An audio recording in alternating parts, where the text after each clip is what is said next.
سلام بچه ها، حالتون چطور؟ اومدیم با یکی دیگه از ویدیوی من یعنی پارسا کلاش و میریم سراغ بازی مسخره که میبینید امروز چقدر سر زبون افتاده و با فلش هم علامت زدم براتون. بچه این بازی خیلی مسخره روز سر زبون افتاده. فیلم بچه بازی کنیم.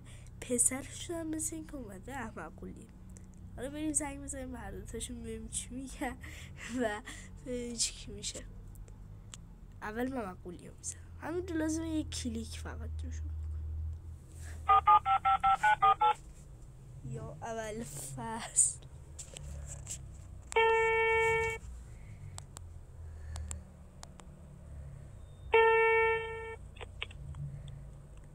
الو علی باشو. الو آره خودم هم قولیم. خب بیایید و بچه رو بردار. مگه چیکار کرده؟ شروع خیلی کرده فوشم داده. حالا اسم بچه رو چیه؟ احمد. آدرستون کجاست؟ خونتون رو بگو. بیا تو کارت نباشه. خب حالا من با یه گونی سفید میام سر خونتون، بچه‌تون هم میدازم تو گونی برش میبرم. اومدم. بیا. زود بیا فقط. خب بچه دیدیم از من کلی بود. همین سراغ احمد قولی.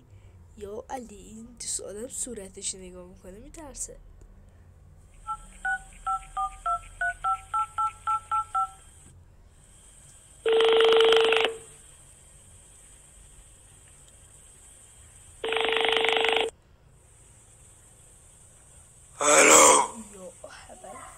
الو خودمم احمد قلی. خب بیا این بچه رو بردار ببر. مگه چیکار کرده؟ فوش داده. اسمشو بگو. اسمشو احمد. خونتون کجاست؟ پیامک میکنم برات آدرسا. الان با یه گونی میام میبرمش، گوشاشم میبرم. فایزه اومدم. بیا خدافز.